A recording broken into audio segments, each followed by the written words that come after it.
So hey everyone guys, welcome back to my channel. मैं हूं doctor रक्षिता Patil and इस वीडियो में मैं आपको बताने वाली हूं कि how to fill internship and provisional registration form after passing FMGE for Maharashtra. कोई भी फॉर्म फिल करते हो तो सबसे पहली चीज़ ये ज़रूरी है कि आप डॉक्यूमेंट्स रेडी रखो। तो मैं आपको बताती हूँ कि क्या क्या डॉक्यूमेंट्स ज़रूरी है।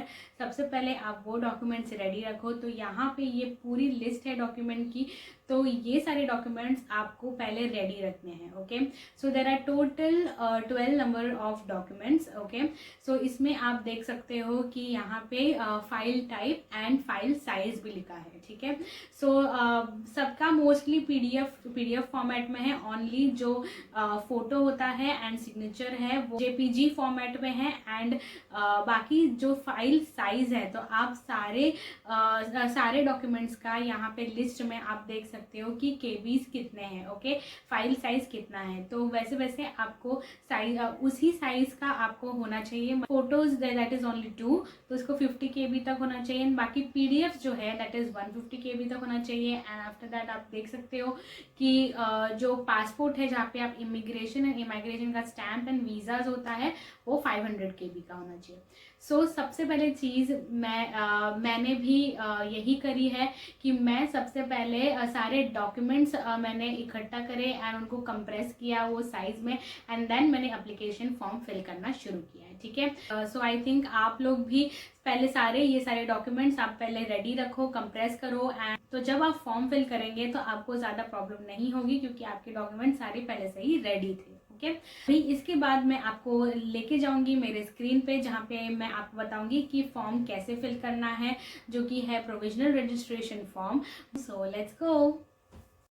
सबसे पहले हम लोग अपने डॉक्यूमेंट्स रेडी कर रखे हैं। तो जैसे कि मैंने यहाँ पे सारे डॉक्यूमेंट्स मेरे रेडी किए हैं और इनको सबको मैंने रिसाइज करके रखा है। जैसे कि आप देख सकते हो सब 150 केबी के अंदर है एंड फ़ोटो एंड सिग्नेचर 50 केबी के अंदर है एंड पासपोर्ट 500 केबी के अंदर है।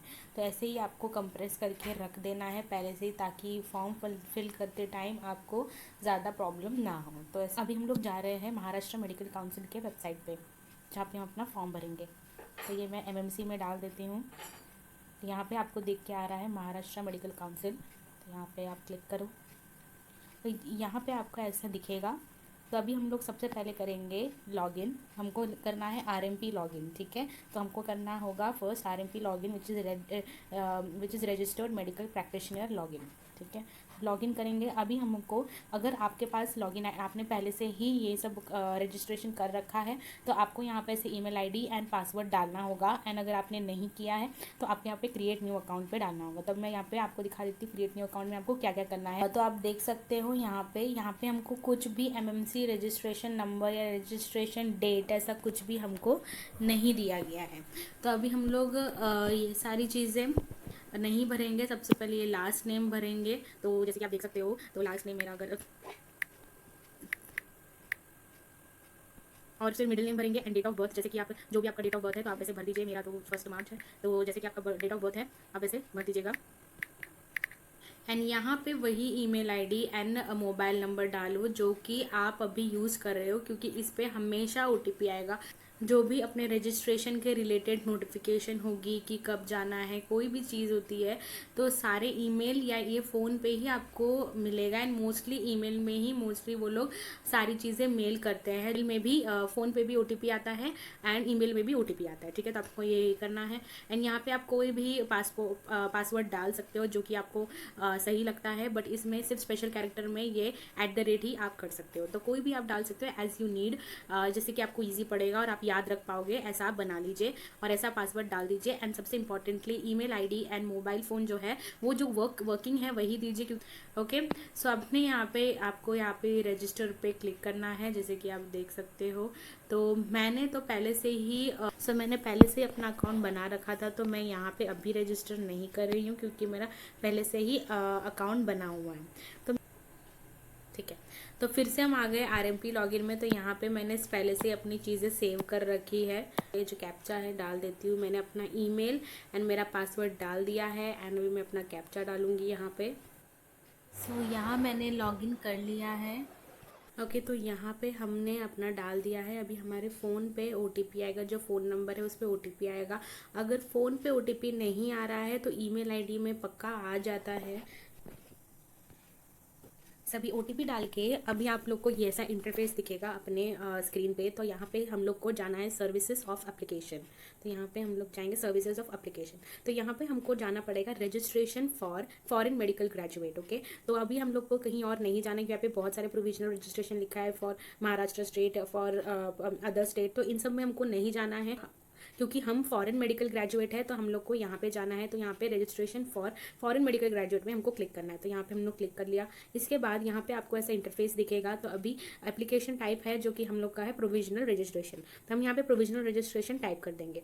तो यहाँ पे हम लोग देख रहे हैं कि यहाँ पे ये फर्स्ट पेज आ गया है। तो फर्स्ट पेज में सारी बेसिक इन्फॉर्मेशन है। तो आप अपनी बेसिक इन्फॉर्मेशन डाल दीजिए, जैसे कि नेम है तो यहाँ पे हम लोग को लिखना पड़ेगा, हम मिस है तो मिस लिखो, एंड ये सारी चीज़ें आपको भरनी है।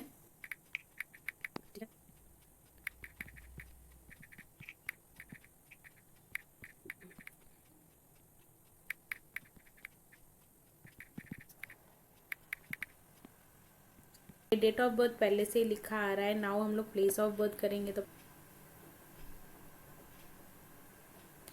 ठीक है। नाउ डोमिसाइल ऑफ महाराष्ट्र, अगर आप डोमिसाइल है तो आप यस डालिए, अगर आप नहीं है तो नो डाल दीजिए।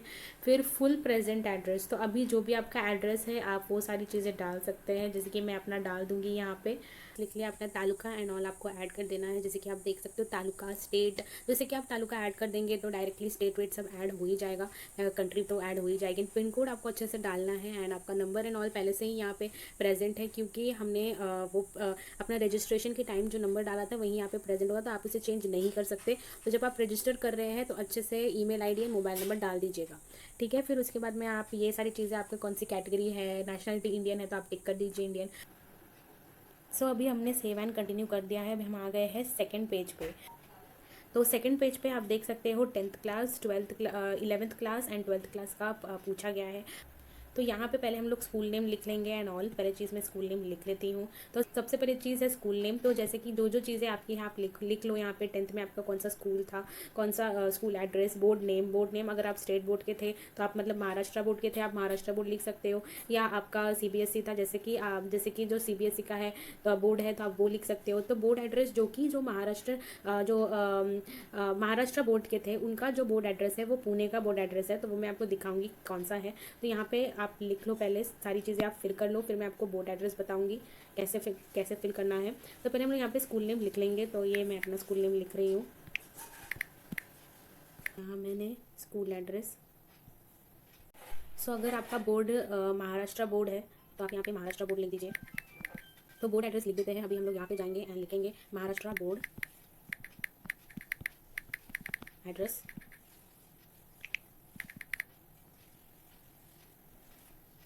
सो यहाँ पे ये लिखा है Maharashtra state board of secondary and higher secondary education ना। आप चाहो तो ये भी कॉपी कर लो, आप ना ये भी कॉपी कर सकते हो, ये कॉपी कर लो और फिर यहाँ पे महाराष्ट्र बोर्ड के लिए आप लिख सकते हो। तो यहाँ पे आप महाराष्ट्र बोर्ड के लिए लिख सकते हो डायरेक्टली कॉपी करके।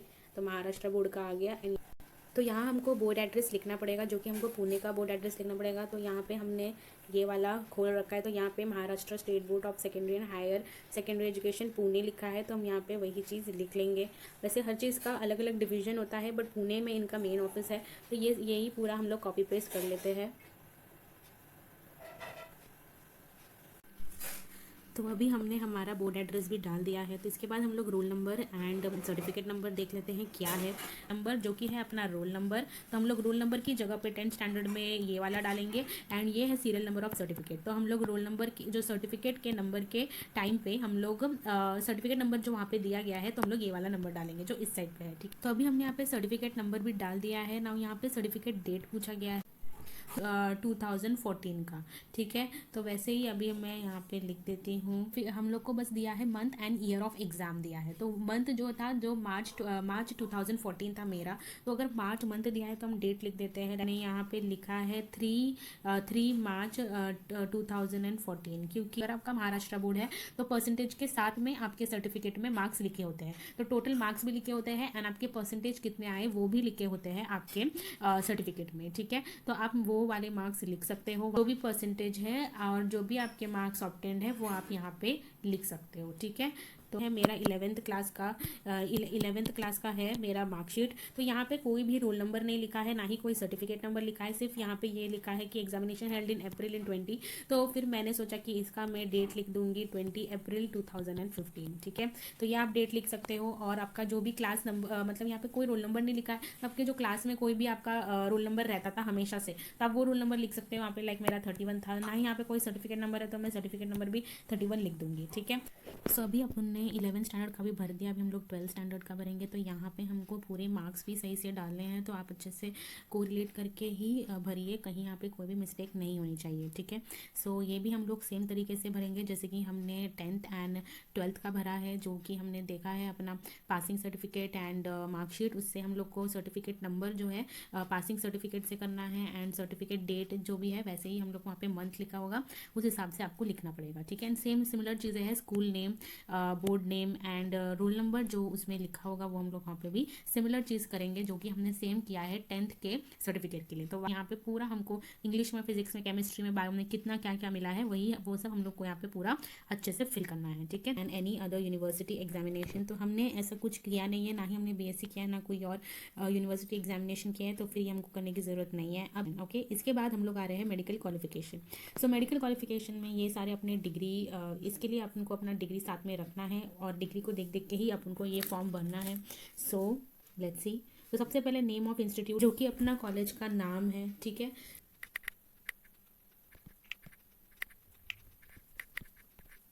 सो अपने यूनिवर्सिटी का एड्रेस हम यहाँ से कॉपी कर सकते हैं, तो यहाँ पे हमने कॉपी कर लिया एड्रेस। ठीक है, हमने कॉपी कर लिया, और यहाँ पे इस जगह पे हम लोग इसको पेस्ट कर देंगे, क्योंकि name of institute, address of institute. So यहाँ हमने पेस्ट कर लिया। अभी हम लोग करेंगे registration number, that is called as OVR। तो OVR ये जो रजिस्ट्रेशन नंबर है that is present on the degree. Okay, तो ये मैं आपको दिखा देती हूँ कि डिग्री में कहाँ पे प्रेजेंट है। डिग्री के सर्टिफिकेट में ये जो नंबर आपको दिख रहा है, यहाँ पे लिखा है क्लियरली रजिस्ट्रेशन नंबर, तो ये वाला ही नंबर आपको वहाँ पे डालना है, क्योंकि यहाँ पे क्लियरली लिखा है रजिस्ट्रेशन नंबर। ओके,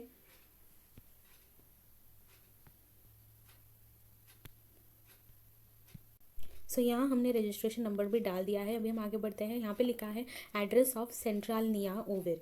ये क्या होता है OVR? ये क्या होता है? ये होता है एम्बेसी का एड्रेस। ठीक है, तो जैसे कि जो भी आपकी कंट्री है उस कंट्री के हिसाब से आपको एम्बेसी का एड्रेस मिल जाएगा। तो जैसे कि मैं यहाँ पे जाती हूँ और यहाँ पे मेरा कंट्री था किर्गिस्तान, तो अभी ये जो एड्रेस है आप इसको कॉपी पेस्ट कर सकते हो। ओके, या फिर आप इसमें भी जा सकते हो, कॉन्टैक्ट अस में, एम्बेसी ऑफ इंडिया। तो यहाँ पे आपको एड्रेस मिल जाएगा पूरा। तो यहाँ पे ये देखिए, यहाँ पे ये एड्रेस। ठीक है, तो यहाँ पे मैंने इसको कॉपी कर लिया और मैं डायरेक्टली इसको यहाँ पे पेस्ट कर दूँगी यहाँ पूरा। ठीक है, लोग को registration valid from and registration up to लिखना है। ठीक है, तो registration valid from that is date of admission, तो आपका एडमिशन लेटर होगा, वहाँ पे आपका डेट लिखा होगा, तो वही सेम डेट आपको यहाँ पे लिखना है। जैसे कि मेरा 28 अगस्त था, तो मैं सेम चीज़ यहाँ पे लिखूँगी। सिमिलरली दूसरी चीज़ है that is registration valid up to. Registration valid up to मतलब कि जो जिस दिन पे हमको ग्रेजुएशन हुई थी। Okay, that is date of graduation from our university. Okay, तो डेट ऑफ ग्रेजुएशन आपके डिग्री में लिखा होगा, आपके डिग्री में लिखा होगा कि कौन से डेट पे आपको ग्रेजुएशन मिला है, तो आप वो डेट यहाँ पे लिख सकते हैं, जो कि मेरा 9 जून 2020। ठीक है, सिंपल आप लिख सकते हो। ठीक है, मीडियम ऑफ इंस्ट्रक्शन इंग्लिश। ठीक है, को इंग्लिश ही लिखना है यहाँ पे। एंड उसके बाद में have you done any part of your medical in we have, तो कोई भी मेडिकल कोर्स इन इंडिया और any country than where you have obtained medical degree as mention in application, if yes duration and location. तो no है अपना, क्योंकि हमने कहीं और कोई भी मेडिकल डिग्री इंडिया में या कोई अदर कंट्री नहीं ली थी, इधर से ली थी, तो यहाँ पे हमने नो लिख दिया है। सो गाइज अभी हम लोग 3rd पेज पे आ गए हैं, दैट इज स्टेप 3 पे आ गए हैं। तो अभी ये स्टेप 3 देखते हैं सबसे पहले क्या है। तो यहाँ पे हम लोग को पासपोर्ट डिटेल्स भरनी है। Passport details, date of issue, place of issue के सारे पासपोर्ट के रिलेटेड जो भी है वो यहाँ पे स्टेप 3 पे हम लोग को पूछा है। स्क्रीनिंग टेस्ट का, इंटर्नशिप के पर्टिकुलर्स एंड ये सारे डिग्री एंड ऑल का ये हम लोग देखेंगे। ठीक है, ये 3rd स्टेप पे सारी चीज़ें हैं। तो सबसे पहले हम लोग पासपोर्ट डिटेल्स भर देते हैं। तो as you know passport details भरना इजी है। तो जैसे ही अपना पासपोर्ट में जो जो चीज़ें दी गई है सेम वही यहाँ पे भरना है। ओके, सो यहाँ हमने नॉर्मल डिटेल्स भर दिए हैं जो कि पासपोर्ट के होते हैं। सो यहाँ अभी हमने सारे पासपोर्ट के डिटेल्स भर दिए हैं। तो यहाँ अभी हमने देख लिया है वीज़ा इशूड बाय, तो यहाँ पे visa issued by name of the country is Kyrgyzstan and the nature of the visa is the student visa. Date of validity from, तो फर्स्ट वीज़ा डेट जो भी होगा आपका, जो फर्स्ट वीज़ा पे फर्स्ट डेट होगा वो होगा आपका पहला डेट। एंड टू मतलब जो मतलब लास्ट वीज़ा जो हुआ है आपका, तो जो लास्ट वीज़ा है उसका जो डेट है वो आपको यहाँ पे लिखना है। ओके, सो ये है। And date of leaving India and date of returning India, मतलब फर्स्ट टाइम आप कब इंडिया को छोड़ के गए हो उसका डेट। एंड लास्ट जब सब कुछ मतलब डिग्री विग्री लेके कब आप लास्ट आए वापस, उसका डेट आपको यहाँ पे लिखना है। ठीक है, तो आगे मैं यहाँ पे did you loss ever change or loss the passport due to any reason, no. Okay, अगर आपने अगर लॉस किया है तो वैसे वैसे आपको उसके डिटेल्स भी देने पड़ेंगे। ठीक है, सो जैसे कि अगर मैं आपको यहाँ पे ऐसे लिखती हूँ तो आपको ऐसे डिटेल्स सारे देने पड़ेंगे। ठीक है, एंड यहाँ पे नो है तो ऐसे नो आपको आ जाएगा। ठीक है, सो अभी हम आगे बढ़ते हैं। तो नेक्स्ट आता है स्क्रीनिंग टेस्ट पर्टिकुलर्स। तो स्क्रीनिंग टेस्ट पर्टिकुलर्स ये FMG के लिए है। तो name of the board that is the, ये वाला जो यहाँ पे है that is NBE। Date of passing हम लोग, तो ये डेट ऑफ पासिंग क्या होगा, जिस दिन हमारा रिजल्ट डिक्लेयर हुआ था दैट इज 6 फरवरी 2024, राइट। तो रोल नंबर, जो भी अपना रोल नंबर है वो आपको लिखना है यहाँ पे। मार्क्स ऑब्टेन्ड जितना है एंड आउट ऑफ जो है वो आपको तो पता ही है। ठीक है, तो ये सब यहाँ पे आपको लिखना है अबाउट अवर स्क्रीनिंग एग्जाम। ठीक है, सो अभी हम लोग आ गए हैं इंटर्नशिप ट्रेनिंग पर्टिकुलर्स की। ठीक है, हमने कोई इंटर्नशिप अभी तक करी नहीं है तो हम लोग कुछ भी यहाँ पे डाल सकते हैं, लाइक नॉट अप्लीकेबल या नील, कुछ भी डाल। यहाँ पे हमने नेम ऑफ ट्रेनिंग इंस्टीट्यूट अभी हमको नहीं पता, तो हम लोग नॉट अप्लीकेबल या फिर नील कुछ भी लिख सकते हैं। NIL नील भी लिख सकते हैं या फिर नॉट अप्लीकेबल भी लिख सकते हैं, कोई इशू नहीं है। एंड स्टेट है Maharashtra. And date of training from, वैसे तो अब तक कुछ शुरू नहीं हुआ है बट अगर आपको यहाँ पे लिखना ही होगा क्योंकि विदाउट लिखे वो लोग आगे बढ़ने नहीं देंगे, तो हम लोग लिख देते हैं 5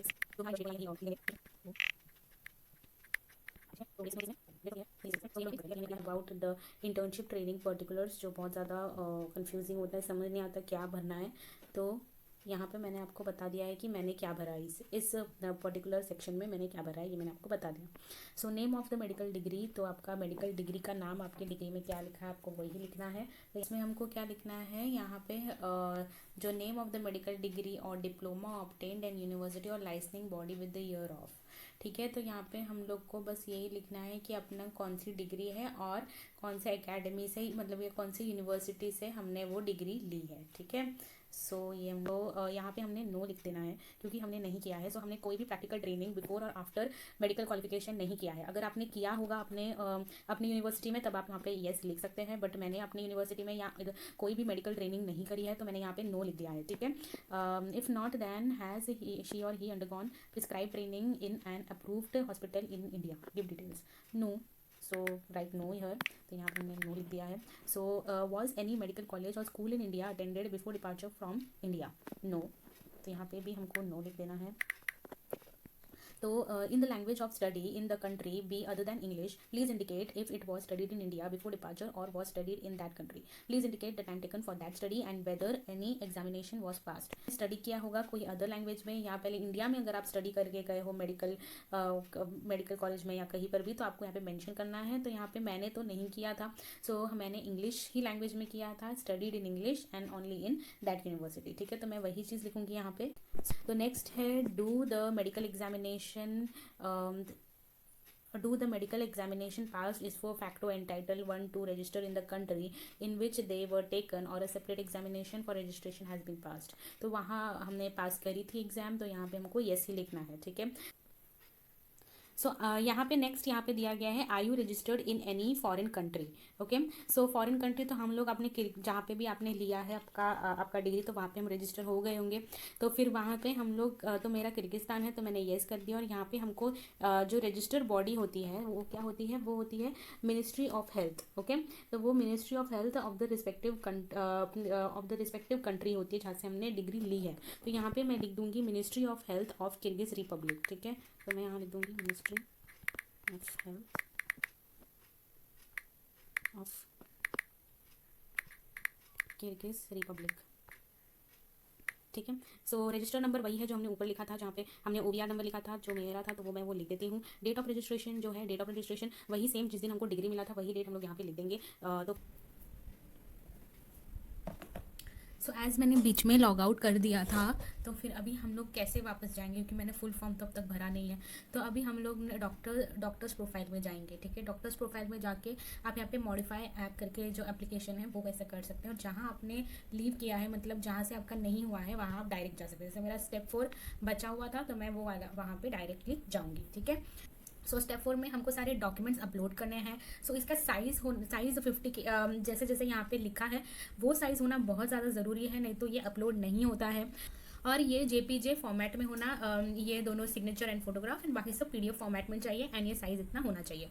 तो साइज़ अगर आपको रीसाइज करना है तो आप क्लिप भी टाइप कर सकते हैं क्रोम पे, ऐसे कि PDF रीसाइजर, या फिर आपको लिंक डाल देती हूँ कमेंट सेक्शन में, वहाँ पे कमेंट सेक्शन में जाके आप आपके डॉक्यूमेंट्स रीसाइज कर सकते हैं। ठीक है, तो मुझे एडिट करना पड़ेगा, तब जाके यहाँ पे मुझे अपलोड का ऑप्शन आएगा। ठीक है।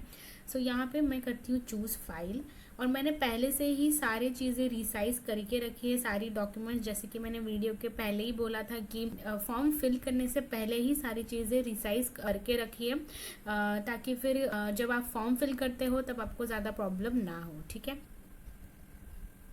हम चूज़ फाइल में गए, उसके बाद में माई ड्राइव में मैंने सारे अपने डॉक्यूमेंट्स रिसाइज करके रख दिए, जैसे कि आप मेरा ये फोटो देख सकते हो। सेलेक्ट कर दूंगी एंड उसके बाद में ये यहाँ पे अपलोड कर दूंगी।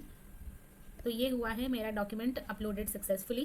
फिर इसके बाद में हम कैंडिडेट सिग्नेचर करेंगे, वो भी जैसे इसको भी मैं अपलोड कर दूंगी। सिमिलरली यहाँ पे हम लोग का SSC 11th एंड HSSC मतलब कि 10th 11th और 12th का मार्कशीट हमको यहाँ पे अपलोड करना है। तो यहाँ पे मैं जाती हूँ अपलोड के इसमें, एंड यहाँ पे आप देख सकते हो ये जो है ये रिसाइज्ड, तो यहाँ पे मैं इसको अपलोड कर देती हूँ। तो ये भी डॉक्यूमेंट अपलोडेड सक्सेसफुली है। तो यहाँ पे भी ठीक है। सो उसके बाद में मैं यहाँ पे जाती हूँ पासिंग सर्टिफिकेट का, तो ये यहाँ पे मैं इसको सिलेक्ट कर देती हूँ। ठीक है, तो सिलेक्ट हो गया है। तो यहाँ पे रिसाइज 11 12 क्योंकि ये SSC एंड HSSC मतलब 11 12 होता है, तो इसका पासिंग सर्टिफिकेट, तो यहाँ पे मैंने वैसे ही नाम लिखा है जो मेरे लिए ईजी हो। जब भी मैं चूज़ करूँ PDFs को, तो मैं नाम से भी जब चूज़ करूँगी तो मेरे लिए ईजी हो जाएगा। तो इसमें मैंने नाम भी ऐसे रखे हैं कि मुझे मैं ईजिली अपलोड कर पाऊँ। ठीक है, यहाँ पर मैंने अपलोड कर दिया है, ये भी अपना document successfully uploaded. So guys, मैंने अभी मेरा फॉर्म भर दिया है, तो मैं अभी दिखा सकती हूँ आपको। देखो, ये मॉडिफाई एप्लीकेशन में जब आप जाओगे तो यहाँ पे आपकी सारी चीज़ें आपको पता चलेगी, जो जो चीज़ें आपने भरी है यहाँ पे। ठीक है, तो अगर आपको यहाँ पे कुछ भी चेंजेस नहीं कराने हैं तो आप डायरेक्टली वहाँ जा सकते हो जहाँ आपको देखना है। तो यहाँ मैंने अपना फॉर्म अपलोड, ये सारे डॉक्यूमेंट्स जो है, तो यहाँ मैंने अपने सारे डॉक्यूमेंट्स अपलोड कर दिए हैं। तो यहाँ पे आप टिक देख सकते हो, टिक मतलब मैंने सारे डॉक्यूमेंट्स अपलोड कर दिए हैं। ठीक है, तो अगर आपको देखना हो वापस कि आपका डॉक्यूमेंट आपने सही अपलोड किया है या नहीं, तो आप यहाँ पे देख सकते हो। जैसे कि मैं अभी आपकी फ़ोटो भी व्यू कर सकते हो, तो अगर आप फ़ोटो व्यू करेंगे तो ऐसे आ जाएगा यहाँ पे। ठीक है, तो ये आपको दिख गया यहाँ से। ऐसे ही मैंने सारी चीज़ें अपलोड कर दी है और मेरा फॉर्म सबमिट भी हो गया है। यहाँ पे प्रिंट भी कर सकते हैं, तो आप देख सकते हो ये मेरा पूरा है डॉक्यूमेंट्स का। तो ये ऐसे आप इसको ऐसे प्रिंट कर सकते हो। ठीक है।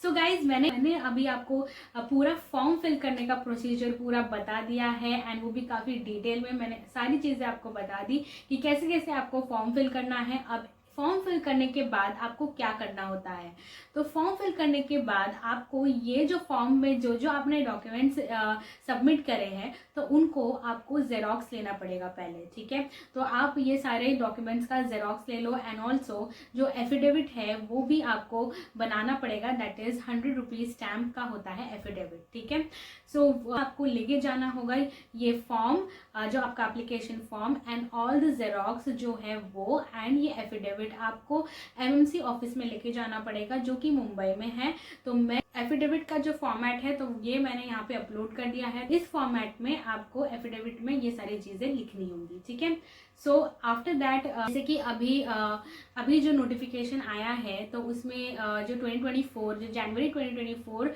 जो पास हुए हैं एग्जाम, तो उनके लिए ये नोटिफिकेशन आया है, दैट इज कि तो ये है जो वो नोटिफिकेशन जिसमें आप देख सकते हो कि 24 अप्रैल 2024 टू 30 अप्रैल 2024 तक आप एप्लीकेशन फॉर्म फिल कर सकते हो। ओके, उसके बाद आपको जाना है हार्ड कॉपी दिखाने के लिए 2 मई टू 8 मई 2024 तक आप जा सकते हो हार्ड कॉपी दिखाने के लिए, ठीक है, इन द एमएमसी ऑफिस, ठीक है।